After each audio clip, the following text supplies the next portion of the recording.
So today's video isn't breaking any kind of news in the world of Zelda, but at the very least, I wanted to make a video that's a fun thought exercise for us longtime Zelda fans.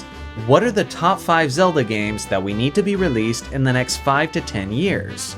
I imagine you all are going to have your own unique choices, and I would love to hear those in the comment section below. But as for myself, these are my top 5. So without further ado, let's get into it. Number 5. Hyrule Warriors meets Tears of the Kingdom. Basically, we need Hyrule Warriors 3. I won't spend a ton of time on this particular hypothetical, because if I'm being honest, this seems like a rather obvious choice.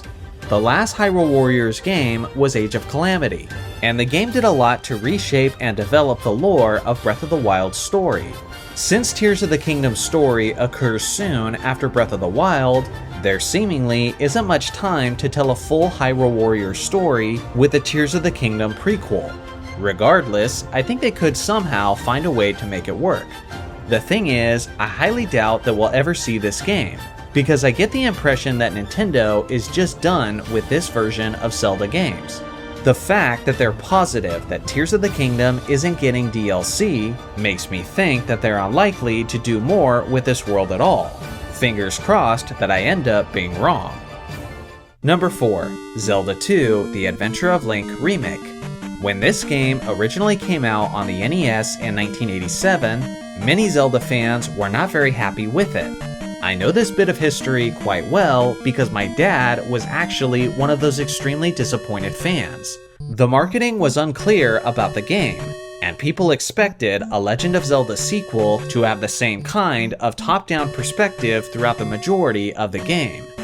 Well, The Adventure of Link introduced a side-scrolling mechanic that felt awkward and foreign to some players. With that being said, the game has aged gracefully among longtime Zelda fans, and many people have come around to have positive views of this installment.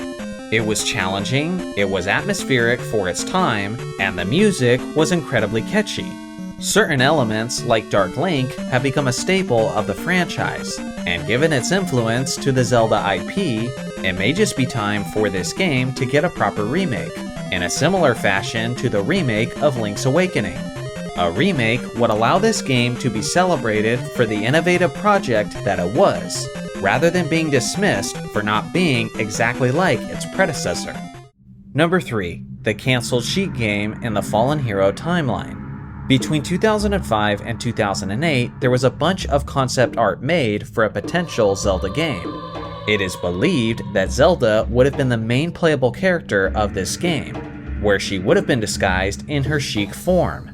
Although, there is some debate that it may have actually been a different character from Zelda.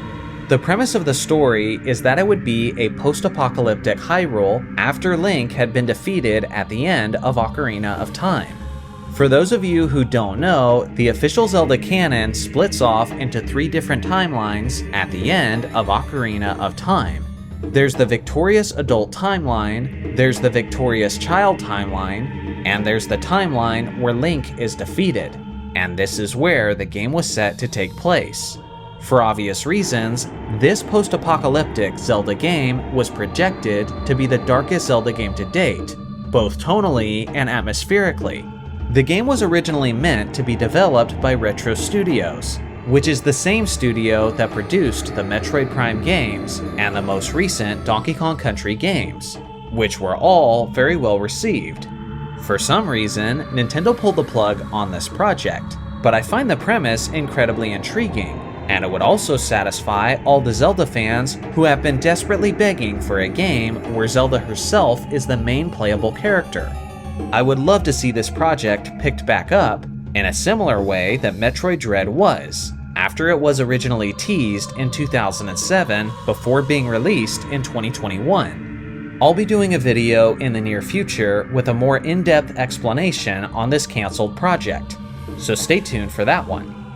Number 2. A remake of Ocarina of Time.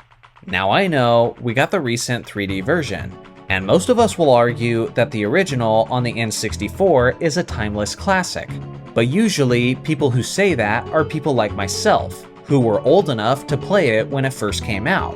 For younger fans of the franchise, it's a bit more of an eyesore, simply because the graphics haven't aged that well, with all the jagged edges that come with the Nintendo 64. With so many recent polls and websites declaring this game as the greatest video game of all time, I think it's important for this current generation to enjoy this masterpiece in the same way that the rest of us did in 1998. For that to happen, it's gotta get a significant graphical upgrade.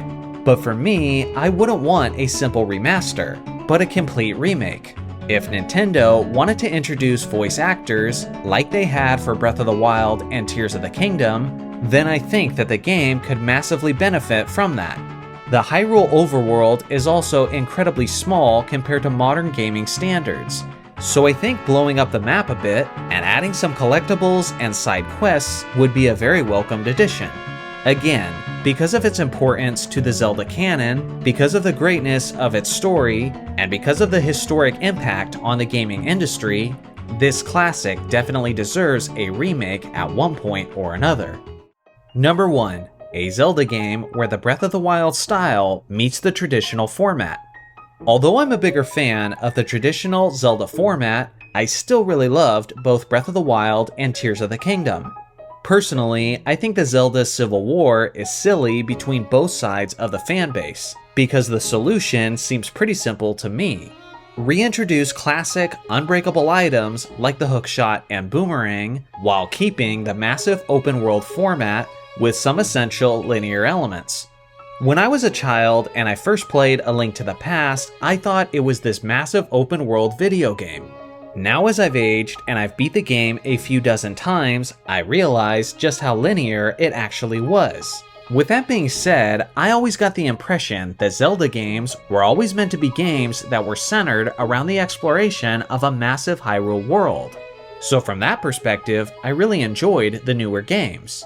Now the areas where Tears of the Kingdom and Breath of the Wild sucked was with their dungeons/temples. Back in the day, Zelda games had the perfect contrast between the brighter world of Hyrule and the darker elements of the temples. The dungeons/temples shouldn't be these open-air locations with plenty of room to operate, but by nature, they need to be limiting, isolating, and somewhat challenging in terms of puzzle solving. On a relaxing playthrough, a temple in Ocarina of Time or Twilight Princess could take me anywhere to 45 minutes to an hour and a half just to get through. But in the two most recent games, they're taking 15 to 30 minutes tops once you know what you're doing. It just doesn't feel challenging anymore, which has really ruined the atmosphere and the overall experience of the dungeon format. Trust me, I've got plenty of videos planned in the future surrounding the temple topic, but I digress. In my opinion, we're still waiting for that perfect Zelda game. One that masterfully combines the freedom and the exploration of the newer games, while introducing the lonely, challenging, and atmospheric puzzle worlds of the traditional games. So what do you guys think? What is a Zelda game that you would like to see in the next several years? I look forward to hearing your thoughts in the comment section below. Thanks for watching as always, make sure to like and subscribe for more Zelda content, and I'll see you guys in the next video.